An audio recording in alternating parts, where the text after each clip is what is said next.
Hi, so my car just broke down in the middle of the road and I'm kind of stuck in the middle of traffic. Can you please send someone to come check it out for me? Thank you for your message. We are currently closed and will reply during business hours. If urgent, please type urgent to prioritize your request. In this video, we are building a WhatsApp AI voice agent end to end. And I know I already do have a tutorial on how you can build a WhatsApp agent using Twilio, but this is slightly different. In the past tutorial, I focused on how you can navigate like text and all that. For this tutorial, I'm focusing mainly on the voice note side of the WhatsApp agent. So here's the goal. When someone messages your WhatsApp number, either as text or as a voice note, we're going to route it into n8n and we're going to let an AI agent node inside n8n generate like a short reply. And then we're going to turn that reply into a human sounding voice note using ElevenLabs. And then we'll send this voice note back to WhatsApp through Twilio. And the good thing is that if you're a business owner and you want to use your own voice, then you can use your own voice inside ElevenLabs. So the response that will go back to the customer would be your own voice as well. So the full loop will look like something like this. So the WhatsApp sends a message, it gets through to n8n through Twilio, and then we draft a response, and then we use ElevenLabs to send the voice note back. So by the end of this video, you'd have a working WhatsApp agent that responds with voice notes automatically, and you'd understand why each node exists, not what buttons to click. And as usual, I'm going to give out this templates for free. In order to have access to this template, you just have to join my free school community. I'm going to leave the link to my free school community inside the comment section below, and then you can join. All right, so let's come into n8n. So as you can see inside n8n in here, the first node I have is a webhook node. And before I go into the webhook node, it's very important for me to touch on how this is configured. Now, in order for us to have any form of conversation between WhatsApp and n8n, we need to have a gateway. So in this case, Twilio is acting as our WhatsApp gateway. So now, if you don't have an account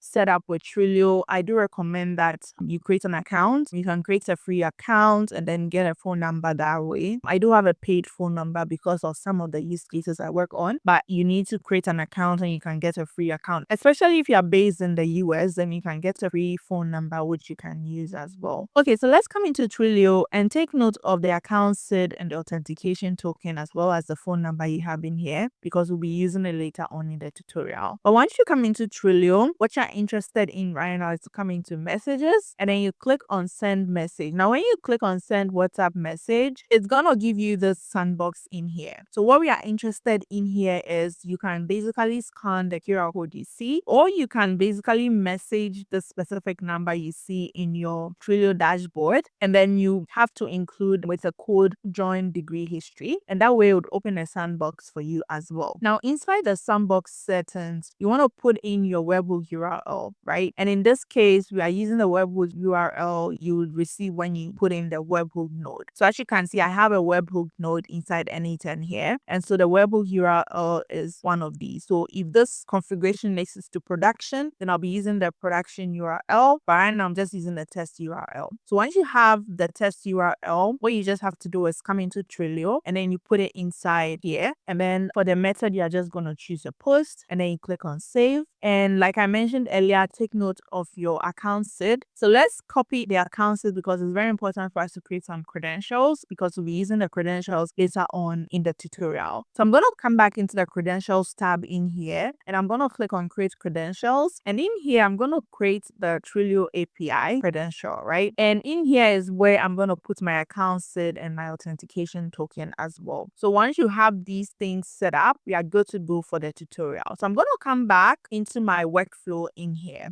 Now, this webhook node, let me just explain again what it does, okay? So like I mentioned, you can't really communicate directly between n8n and WhatsApp. Like, you can't really do that unless, of course, you have a gateway. So that's how come we had Twilio. I'm doing that. So WhatsApp won't call the n8n directly. So Twilio will receive the message and then it'll forward it into our workflow. So I already talked about how you can get that configuration sorted out. So now inside the webhook node, the method we are using here is a post, and then the path here is WhatsApp. Really, whatever path you put here, it will just change the length. So if this is in production, then it means you don't have to be changing the path so much. In terms of authentication, even though we created authentication earlier on, we are not using the authentication we created just yet, and I'll explain where we need it. And then in terms of response, I'm just keeping it as respond immediately. So let's come back into the next node. Inside the webhook node, this is the response we receive, and it's a lot of information that we probably don't need. So what we are going to do is we are going to include a code node in here. And what this code node is really doing is that it's just basically extracting just the important information we need, right? So like I mentioned, Twilio receives a lot of information. The payload, it receives like a sender's number, XRO, IP, all these things we don't need, right? So we are just using this code node here to like extract the important information that we need, right? And another thing is that the Twilio payloads, they tend to be verbose and inconsistent. So if you don't normalize them early, then it means that every node after this becomes harder to maintain and explain. So in the code node, what I'm doing is that I'm extracting who this message came from. If it was a text message, then it will be here. I'm also extracting the number of media. In this case, it was just one message, the media URL. So now, because this was sent as a voice note, it's stored and hosted somewhere on Twilio. So we are getting the URL to that as opposed to like the binary file itself. The media type, which in this case is the audio, and the message SID. Now the message SID is what would use to like identify that message and make sure that we are responding to that exactly inside WhatsApp. So now let's come back into n8n, the canvas here. In here, I have an if else node. And the reason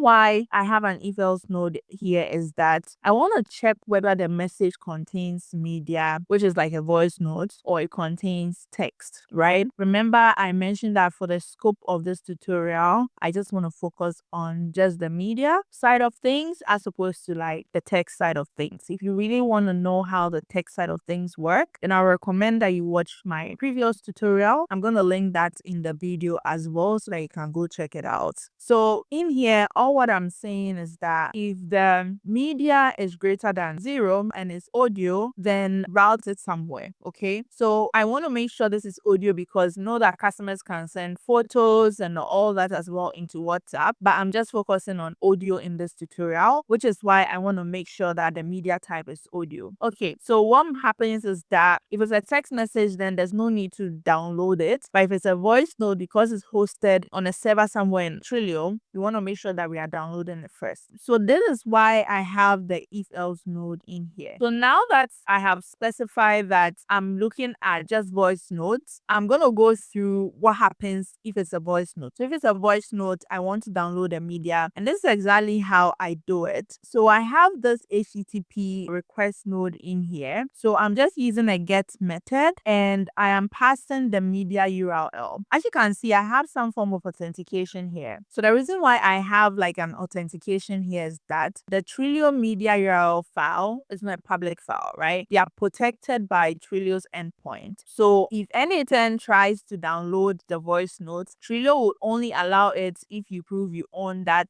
particular Twilio account. So remember that we were able to create our authentication using the account SID and also our access token. So what this means is that you are telling Twilio that you actually own the account. So any voice notes that are coming through, it should give you permission to download. That's why we created our credentials early. If you don't do this, it means that you'll not be able to download the file, and then it means that transcription is gonna fail, and sometimes this will fail without you knowing. So you probably not be receiving any more responses, or your customers will not be receiving responses, and then you think that, oh, like what happened here? But it's just because it failed. So like I mentioned, the method should be a get. URL should be just basically drag this URL. And what's really important is to have your authentication and your credentials set and ready. Now, in terms of responses, the response I'm expecting is supposed to be a file. So this is the binary file, and I wanted to put it in a field called audio. So this is what we have now. If I come in here, we still have the payload that we normalized from the code node, and inside here we have the binary file. Now let's come into this branch. So if it was a text message, then obviously we don't have to download it, but what we are just interested in is just extracting the message and also who it came from, so that if we have to respond to it, we can respond to it. Now I do have have another if else node here. And let me explain why I have this if else node in here. So like this if else node is basically validating the audio file. Okay. So it first wants to check if the audio file exists. And I do have like a code in here. And don't worry, like I mentioned, I'm going to drop the templates in the description box. But really what this is just checking is it wants to check the size of the file. So usually if this is like a text message, then it's going to be bytes, like really, really small size. But if it's a voice note, then it's going to be a bit big. What this code is basically doing is that like it's checking if the file exists and if it's not too tiny. Because if it's too tiny, then the assumption is that it's a text message and it's not a voice note. So I'm saying that as long as it's bigger than 1,000 kilobytes, then it means that like this is something that exists and this is something we should go over, right? So this is really good because then it prevents you from wasting API calls, especially when the media download fails in the previous step. And also sometimes like WhatsApp sends like really tiny placeholders and you may end up getting a file that isn't really audio, right? So you just have to make sure that you add this additional guardrail so that transcription will not fail. Now, like I mentioned, so this is why I have this condition in here. Again, I want to test again the audio I got back. Is it really an audio or is it something else? Is it a file or something else? This validation is in here to check all that. And I have, as you can see, I have a stop and error in here. I'm basically saying that if that validation I created failed, then just error and say there's no audio attached. Okay, so that is good. Now let's move on again along the branch of where there is audio. So now if there's audio, then I want to convert that audio into text. So as you can see, I have my ElevenLabs endpoint here. And again, you need to first have access to ElevenLabs. The reason why we want to transcribe the voice note is that for our AI agents node, using a text is almost like default, right? It works better if you're using a text. And you can also decide to pass the voice notes to like OpenAI agents Whisper, but we don't want to do that. We just want to pass this as text. So we are just basically going to transcribe the voice note we receive. So in order to do that, we are using ElevenLabs. And so you need to have an ElevenLabs account. If you don't have an ElevenLabs account, I have a link that you can use to sign up for ElevenLabs for free. I think they do have like a generous free version. So if you think you're going to be building a lot of voice agents and voice assistants, then it's worth getting an account with ElevenLabs. The reason why I like ElevenLabs is the fact that you can also record your own voice. So for instance, if you're a business owner and you want to use your own voice, then you can record your own voice, because I know that in certain parts of the world, like accents differ and you probably wouldn't find the exact accent you're looking for inside ElevenLabs. So you can upload your own voice and then you can use your voice as well in the workflow itself. So let's go into ElevenLabs. And when you go into ElevenLabs, what you're interested in is coming to developer. So once you click on developer, you click on API keys and then you can create an API key that way. Now, once you create your API key, what you need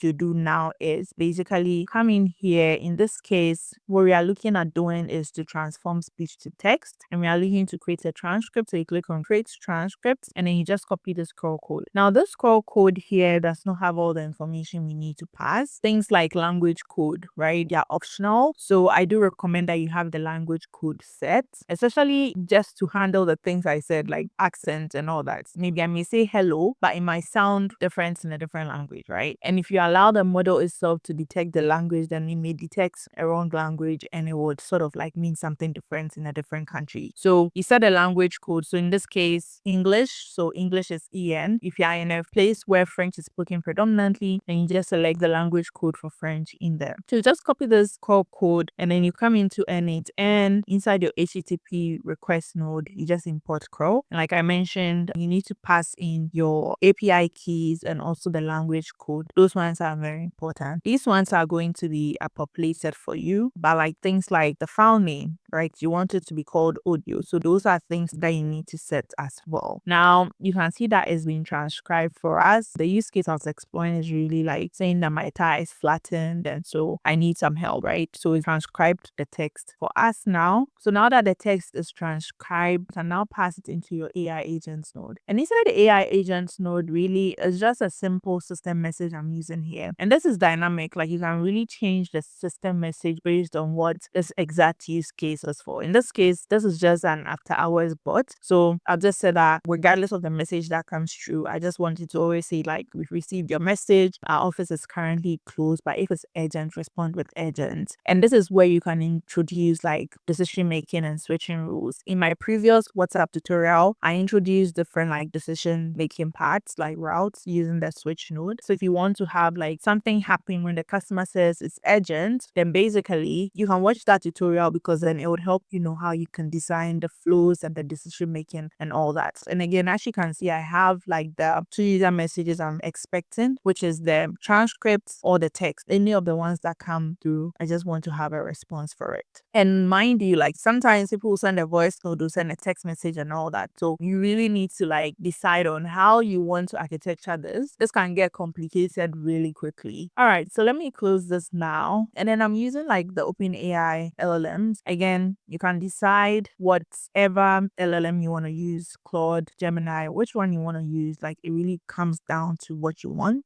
And I'm not even on the latest version, so you can use 5.2. This is just for demo purposes, guys. Okay, so this is configured. I also do have like the simple memory attached to it as well. So now let's move on to the fun part. So this is where we want to convert it back into a voice note. This is where I said that like using ElevenLabs is cool, because then you can upload your own voice and then the voice notes goes in your own voice as well. You know, there are risks with stuff. Like if you are uploading your voice onto a platform, then you should know that that voice can be used by anybody as well, right? So you just have to be careful as well. And if you're comfortable with that, then that's fine. It makes it even a lot more personable. So we have the voice ID, which I picked in here. And again, in order to know what exactly goes into this HTTP request node, all you have to do is you come into ElevenLabs, and this time around we want text to speech. And what you're interested is to create speech. So you click on create speech and then you copy the call code, right? And then the required fields are the voice ID and the API key. So the voice ID, again, this is what I said. You can go to the creative platform, click on voices, and there are so many voices you can choose from. So once you select the voice, you can just copy the voice ID you need and then you use it in your workflow. And this is what I was talking about. Like you can create or clone your own voice as well. So once you clone your voice, then you can use this voice that you've cloned inside your workflow as well. All right. So now that we have that done, once you have your API key and everything sorted out, you'd receive a binary file after this node runs, because it's generated the voice note for you. Now, this is very important. I'm using Google Drive in here because remember, Twilio cannot receive like the file. It has to be hosted somewhere, right? So this is where I'm using Google Drive. Again, I'm gonna say that I'm using Google Drive because this is just a demo use case. I mean, if you are using this in production, you want to use like a more secure like database, right? You can use Supabase or another secure place where you want to store all these voice files that are coming through. I'm just using Google Drive in this tutorial just for demo purposes. And so what I'm doing is I'm uploading this file into Google Drive so that it becomes accessible by a link, because Twilio cannot send the binary file directly to WhatsApp, right? It needs some form of URL that Twilio itself will fetch over the internet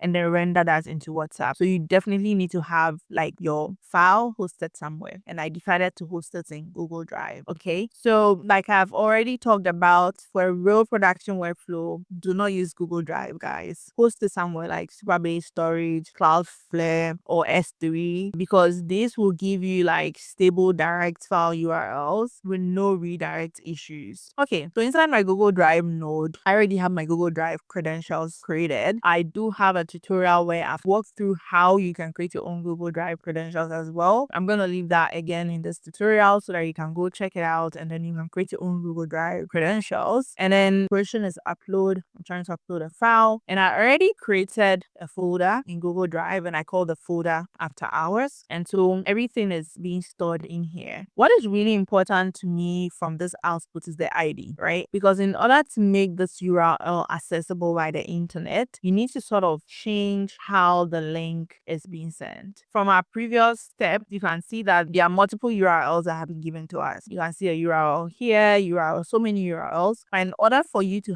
have this downloadable publicly, you need to modify the URL. So that's how come I have this URL in here to say like download this file with this exact ID. And in order for you to be able to download this thing, you have to make sure that you set the settings to everyone with link can view or edit, right? So if I come in here I've just set the setting. You just come in here and you just say everyone with a link should be able to sort of like edit this file so that they can download it. Another thing you can do as well is you can also have like another node in here that will do this automatically for you. So you can have another Google Drive node in here. In terms of the action, you just say share file and it will just basically take the ID, share it, and then just before you create the URL to download. Okay, so this has been done. So this is the link we have. And then we finally pass it on to Twilio, and then Twilio will finally send this back into WhatsApp for us and would have our message sent back to the customer. And in terms of the configuration, you want to have like, again, the method here is host, and you're using this exact endpoint from Twilio. And then again, you're using the basic authentication again, the Twilio credentials we created in the past. Again, you're doing it again because, again, like I mentioned, Twilio media URLs are protected. So you must make sure that you are proven that you are the one who actually owns the file. And so let's calm down in terms of what we put in the content body. So we are putting in the phone number, like who we should send this to. So this was a message and who it's coming from. And then we are also putting in the media URL, which is what we generated from the past. The message will now be sent back to the customer and they'll get a response as well. And you saw the response in the demo video I showed earlier in this tutorial. So yes, that is it, guys. Again, if you haven't subscribed to my channel, do subscribe. I do have a lot of tutorials that can help you if you want to get started with AI automation, you want to build any more like complex use cases, and I have a lot of tutorials there as well. Also, I encourage you to join my school community. I do have like a paid membership as well that you can join so that you can get a more structured way of learning AI automation and AI in general. Thank you for watching. As usual, Happy New Year. See you in the next one.